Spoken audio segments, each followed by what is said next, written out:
벌써 17일인가요, 선생님? 그러니까.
전혀 다른 책을 낭독하셨대요.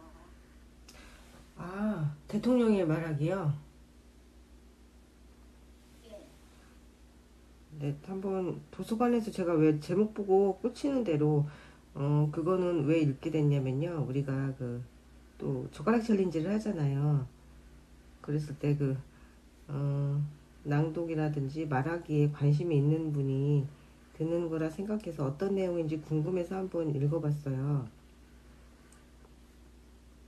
읽어봤는데 글씨가 너무 작아가지고 읽기가 힘들더라고요. 그리고 책을 읽으면서 느낀 건데요. 그냥 눈으로 읽는 거랑 소리내서 읽는 거랑 시간이 되게 차이가 많이 나더라고요. 그래서 그 어른으로 산다는 것, 김혜남 선생님이 지으신 그 책이요. 또 문희쌤께서 조회를 해보시니 이제 네. 다른 병을 앓고 계셨다고 하셨었잖아요. 그 책을 혼자 이제 마무리를 빨리 읽고 반납을 네. 하려고 봤는데 내용이 너무 좋아서 또 혼자 읽기가 아까운 거예요. 그래서 어제 조금 몇 페이지 읽다가 다시 덮고 대통령의 말하기를 읽었는데 그거는 그냥 혼자 읽어도 되겠다 싶었어요. 혼자 읽고 그거는 핵심만 이렇게 전달해 드려도 괜찮겠다 싶은 책이었어요.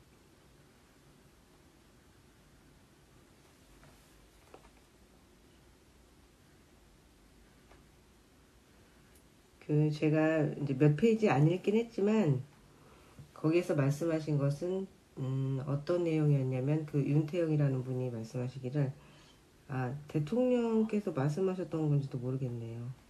그러니까 말은 기술이 아니라 진심이다.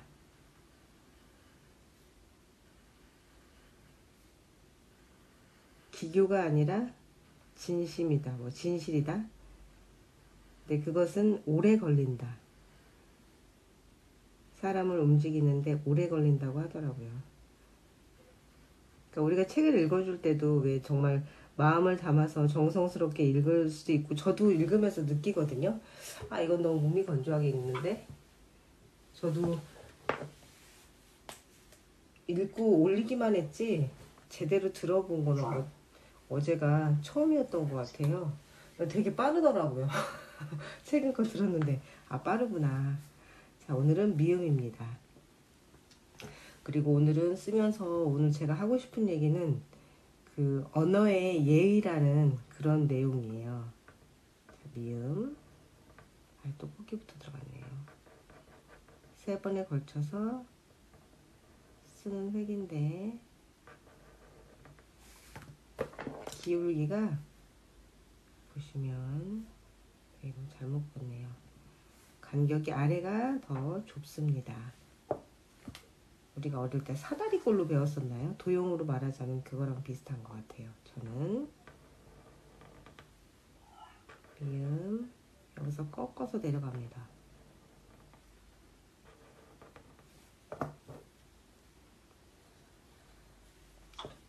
안 꺾으셔도 돼요. 그냥 쓰셔도 되게 단정하더라고요. 피오니 선생님 거 보니까 되게 단정하고 깔끔한 예쁘더라고요. 글씨가. 그 느낌이 다 다르셔서 다르신데 다 멋스러운 거예요. 문희 선생님도 그렇고.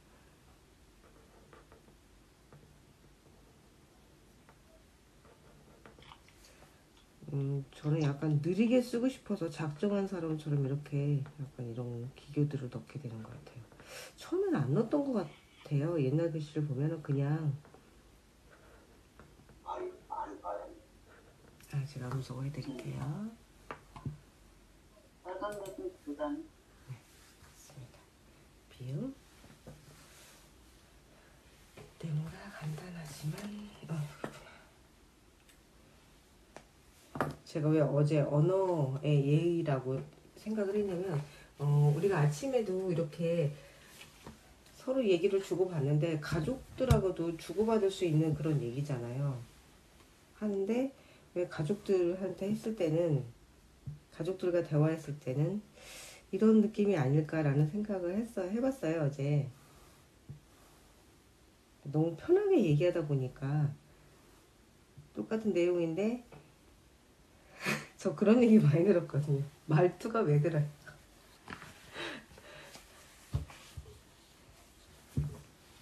가족이라고 너무 말을 할 때 그게 있죠. 왜 저도 집에서 라이브를 할 때는 편하게 옷을 입고 하잖아요. 우리도 아침에 일어나서 챌린지 할 때도 편안한 마음으로 그렇기 때문에 또 지속적으로 할 수 있는 것 같기도 해요. 새벽 5시에 막 일어나셔서 챌린지 하실 때 막 단장하고 앉아서 해야 된다 하면 우리가 되게 힘들 거예요. 또 1시간 전부터 일어나서 화장하고 그러는 것처럼 집에 있으니까 약간 편한 면티 입고 있는 것처럼 가족이랑 대화할 때도 그런 게 아닐까라는 생각이 어제 들더라고요. 집에서 얼마나 예의를 지키고 말씀을 하시는지 궁금해서 그런 걸 좀 얘기해 보고 싶었어요, 오늘은.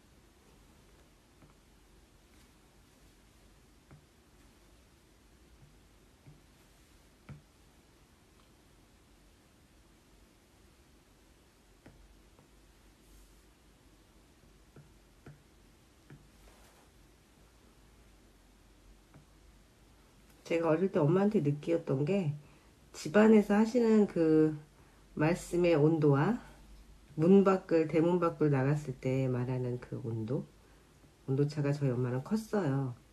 제가 어렸을 때 제 생각에 엄마는 심할 때는 그 생각도 했어요. 엄마 마녀 아닐까?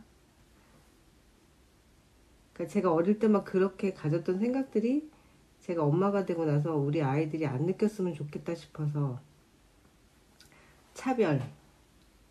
미움은 2가지 형태가 있더라고요.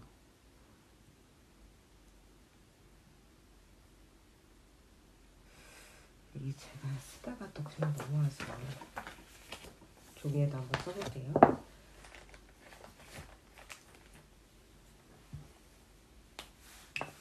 너무 그런 생각들이 가득 차서 제가 어린 시절을 보냈다 보니까 아이를 키우면서 아이랑 가까워지기보다 되게 거리를 뒀던 것 같아요.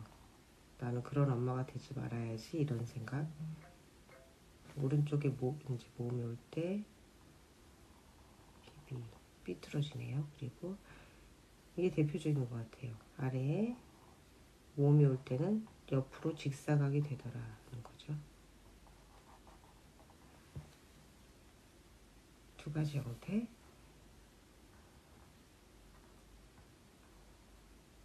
위아래로 길거나 옆으로 길거나.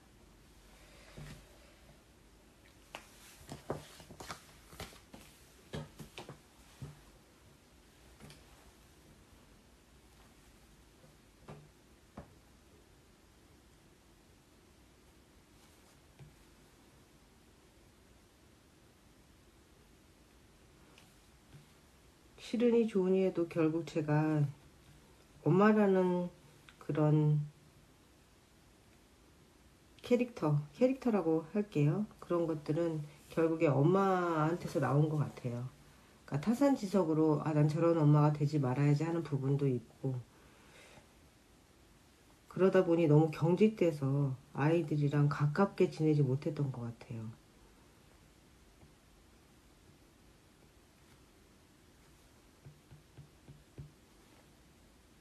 저도 엄마랑 관계가 안 좋았지만 저희 아이들과 관계가 안 좋다기보다 좀 항상 거리감이 있는 것 같아요. 그래서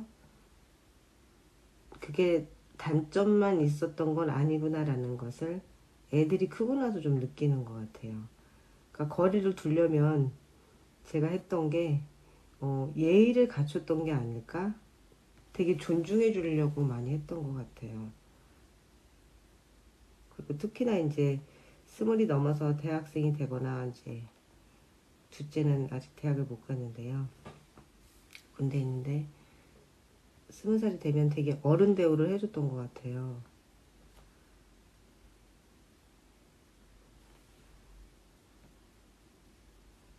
그러니까 제가 부모로서 생각하는 부분이 내가 본 엄마의 시행착오, 아버지는 거의 부재 중이셔서 어떻게 보면 그 아버지에 대한 음, 아버지는 이래야 된다. 제가 정의 내렸던 게 없었던 것 같아요.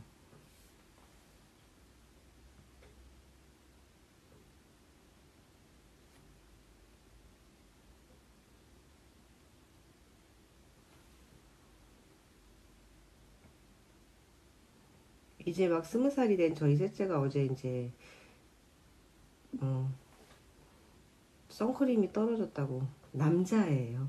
근데 선크림을 자기 발라야 되겠다고 해서 택배를 주문해서 보내줬거든요. 근데 어제 그쵸, 필요할 때만 찾고 이제 그게 해소되면 전화하지 않을 거라는 건 알았지만 잘 도착했냐고, 택배가 기숙사로 가는 거니까 궁금해서 이제 톡을 했어요. 그래서 그랬더니 잘 도착했다고 사진을 찍어서 보냈더라고요.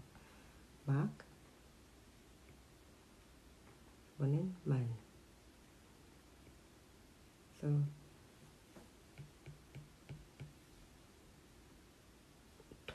통화까지 하게 됐는데 그런 얘기를 하더라고요. 이제 저는 잘 지내고 있으니까 제 걱정은 마십시오 그러더라고요.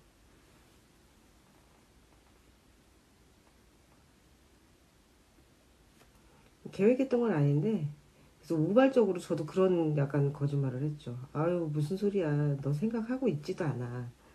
기숙사에 짐 주던 날 그냥 빠이빠이 하고 엄마도 마음으로 다 너를 잊었어? 그랬어요. 그랬더니 엄청 크게 웃더라고요. 왜 서운하냐? 제가 그랬어요. 왜 서운하니? 엄마가 계속 너 생각하고 있으면 좋겠어요. 그랬더니 아니요, 아닙니다. 그러더라고요. 그게 서로 자유로운 거 아니냐? 너는 네 인생을 살고 나는 내 남은 삶을 살아야지.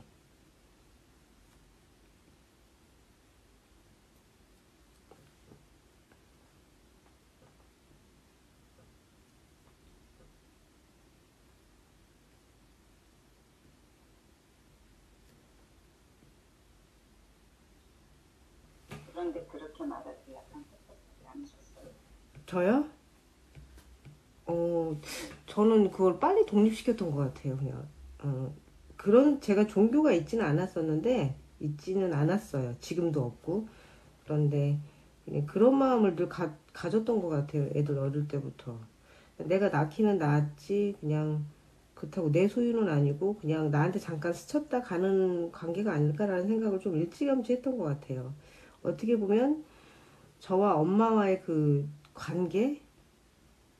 관계에서 비롯된 그런 생각들이 이러지 말아야지 했던 걸 너무 제 마음속에 각인하고 살았었나 봐요. 그래서 그런 얘기가 아무렇지도 않게 어제 나오는 거예요. 계획했던 건 아닌데. 그리고 이제 대학을 결정하고 처음에는 너무 속상했는데 이제 좋은 면만 또 제가 막 얘기해서 꼬셔서 말하자면 꼬셔서 보냈거든요. 재수하는 거 이제 둘째 재수하는 거 보니까 또 아닌 것 같더라고요. 특별히 목적이 주제처럼 있어서 그러는 게 아니라 걔 같은 경우는 그냥 학교가 마음에 안 들어요. 단순히 그거였거든요. 그냥 가라.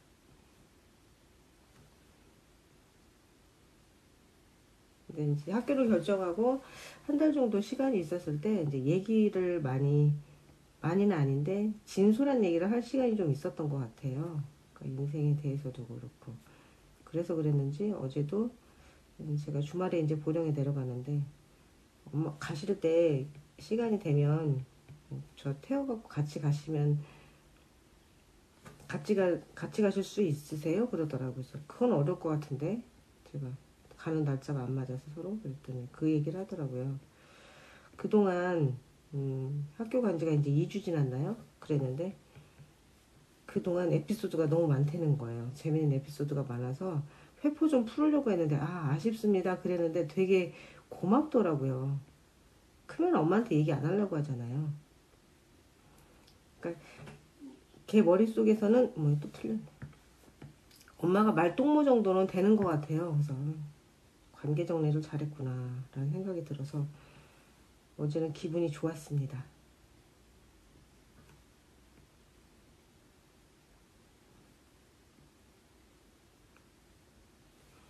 그때까지만 해도 군대 갔다 오면 정말 군대 갔다 오면요.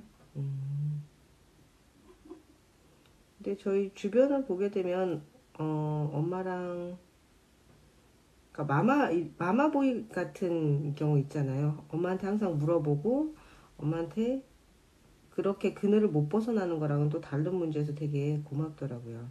그러니까 저희 둘째는 지금 군대에 있는데 걔가 많이 놀래는 게 이제 후임이 들어왔는데 군대에서 사고는 아니지만 좀 불미스러운 일이 있었나 봐요. 근데 그 어머니께서 부대로 전화를 하셨대요. 우리 아들한테 그렇게 하지 말라고.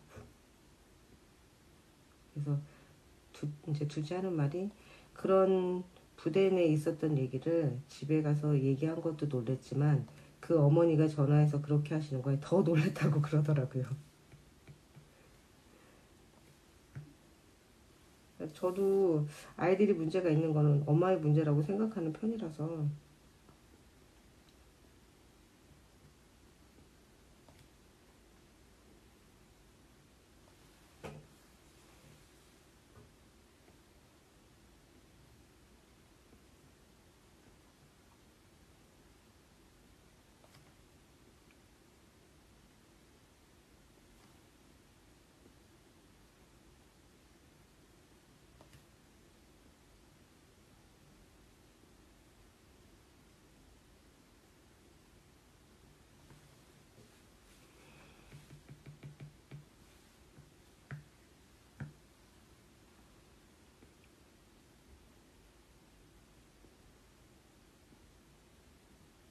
엄마긴 하지만 저한테 많이 기댈까봐 제가 오히려 울타리를 쳤던 게 아닐까 그런 생각도 들고 많은 생각이 들더라고요.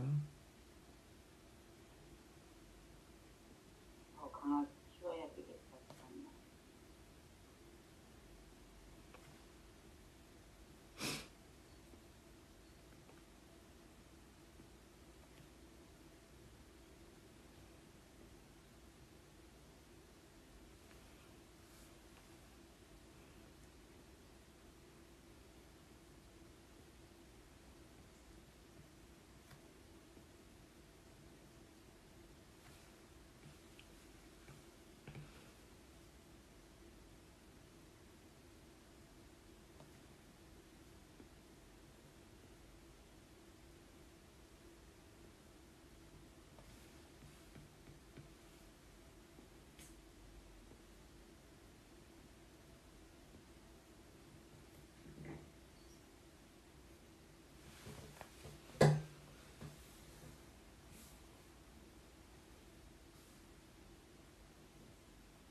그냥 자음 하나만 받침 없는 글자의 미음 사이즈와 받침 있는 미음 사이즈는 약간 더 줄고요.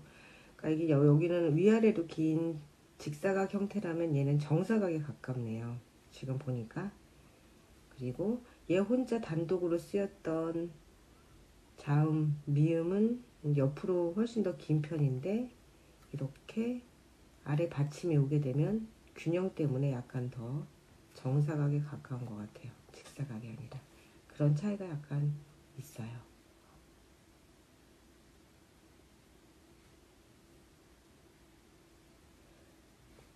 직사각에 정사각에 가까워서 이상한가요? 제가 참 여기는 또 직사각에 가깝거든요. 다시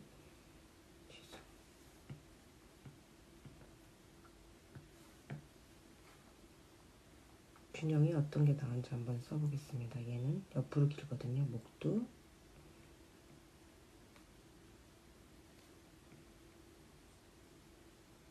지금 이번 달에 하면서 보니까 네, 저기 밑에 받침이 들어갈 때 네, 모음이 네, 옆에 있는 거하고 네, 밑에 있는 거하고 네, 그 앞에 자음 크기가 좀 달라지는 거.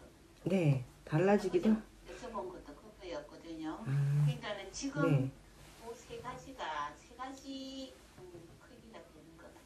네, 맞아요. 그런 것 같아요. 이렇게 힘 보시. 없을 때 하고 네, 예예. 음, 그냥 모음이 저기 오른쪽에 있을 때 음, 어야 요 네, 그때는 정사각형. 네, 근데 이제 오요 우 유처럼 밑에 있을 때 네, 그건 약간 직사각형. 음, 그 요번에 있어도 공책에 네, 큰 공책을 쓰다 보니까 네, 그리고 요 앞전에 며칠 전에 선생님이 미음 받침할 때 네, 그거를 한번 저기 돌려주셨거든요. 네. 돌려볼까요, 또? 올가미를 씌워갖고 네, 맞아요. 돌려주시니까 자는 항상 저기 가운데로 되더라고요. 가운데로 위치하게. 그러니까 캘리나 이렇게 자유체로 쓰는 거는 네, 더 쉬운 것 같아요. 근데 이게 정자로 쓰는 게 하루아침에 되지도 않고 쉽지 않죠?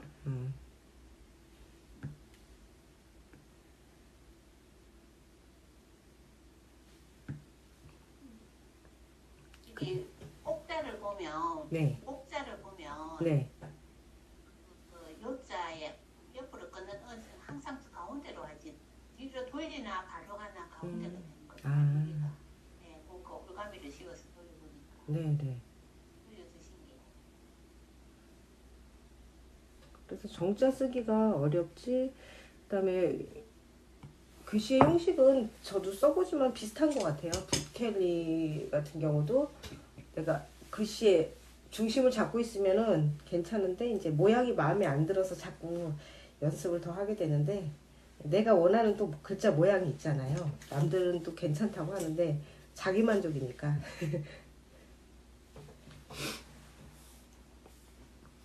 만 써보겠습니다.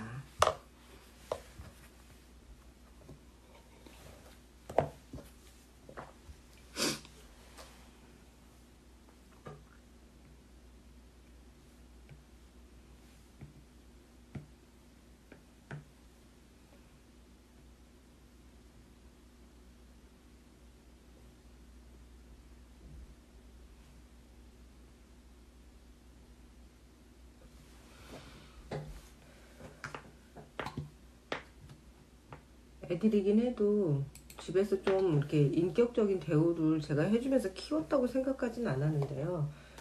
그렇게 키워야 저는 밖에 나가서 부당하게 누가 나를 부당한 대우를 했을 때 반문을 하게 되고 아니라고 지적할 수 있게 되는 것 같아요. 그리고 한 가지 더 보면요. 여기 보시면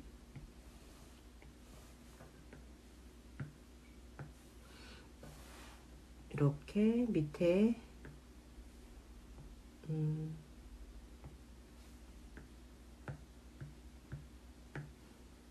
밑에 받침이 없을 때는 획이 조금 많이 내려오고요. 받침이 있잖아요. 그러면 약간만 내려와요. 그 차이도 있어요. 그래서 뭔가 내 글씨 균형이 안 맞는 것 같아. 그러면 획이 더 내려오거나, 제가 이거 만삭 다시 써볼게요. 길게 내려왔을 때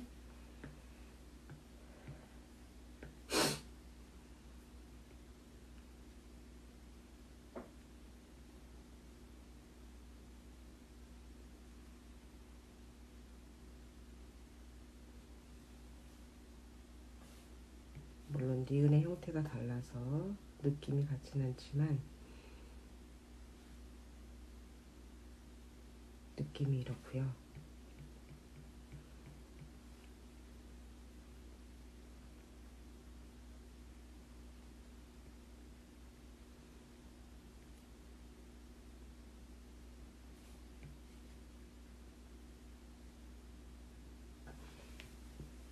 미안.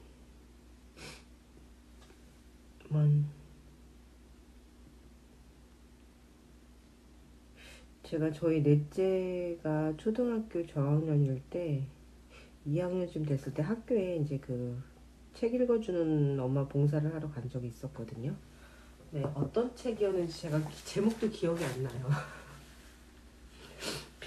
필독서였는데 읽다가 제가 갑자기 막 그 눈물이 났어요. 동화책이었는데 2학년 아이들이 읽는 책이 얼마나 심오하겠어요. 근데 눈물이 나서 이제 제가 울먹이면서 그 이제 책을 읽어주니까 2학년이었어요. 그 저한테 질문을 던졌던 아이가 저를 한참 멍하게 만들었던 질문이었는데, 모든 엄마들이 아이를 사랑하는 건 아니에요. 그런 얘기를 하더라고요.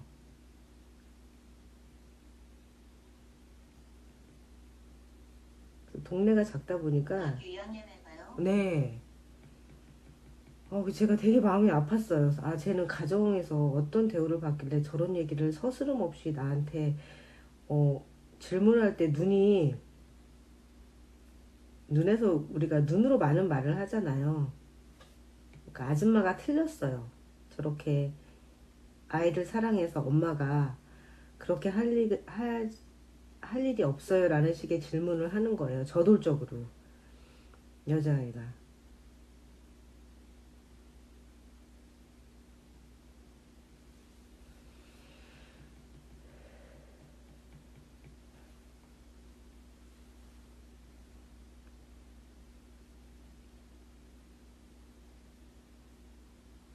저도 어릴 때 엄마가 날 낳은 친엄마일까 이런 생각 많이 하고 자랐거든요. 그러니까 동생이랑 차별적인 대우를 이제 많이 하시니까.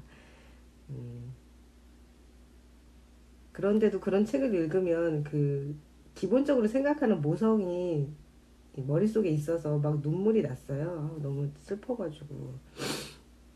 근데 그 아이의 질문을 받고 정말 울음이 싹 들어가더라고요. 감정이 싹 들어가면서 쟤는 왜 저렇게 생각을 했을까, 그런 질문이 나오기까지. 그리고 시골 아이들은 수줍음이 많아서 그렇게 질문을 잘 못해요. 제가 책을 읽어주면은 그냥 가만히 있거든요. 질문을 해도. 근데 먼저 그렇게 손을 들고 얘기한다는 게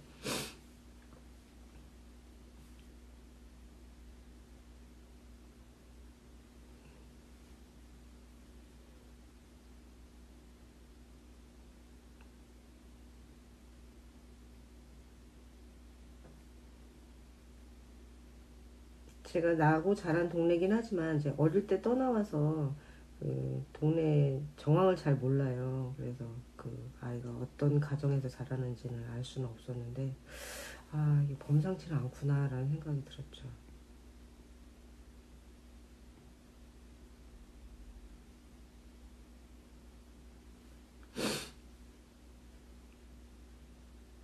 혹시 선생님의 어떤 자화상 모양을 본 느낌은 맞아요. 드셨어요? 그런 것 같아요.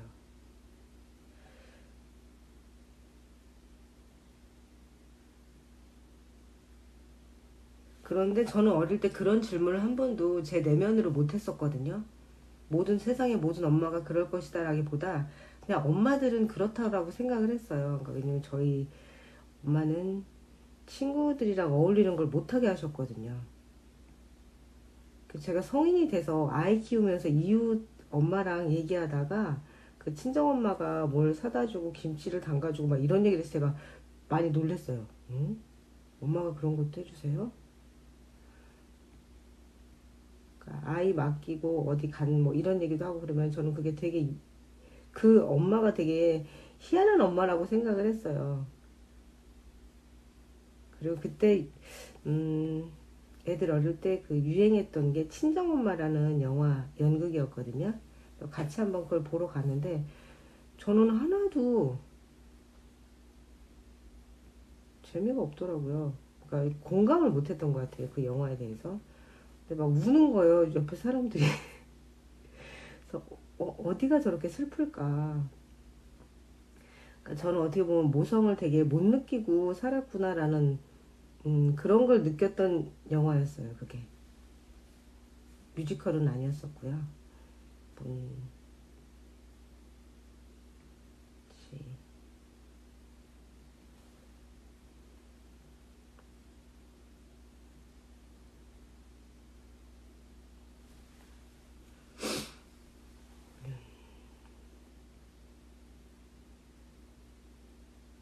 그래서 엄마의 자리, 엄마의 존재가 엄청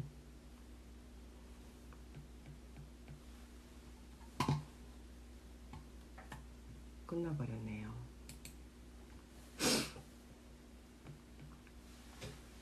자, 오늘은 여기까지 하고요.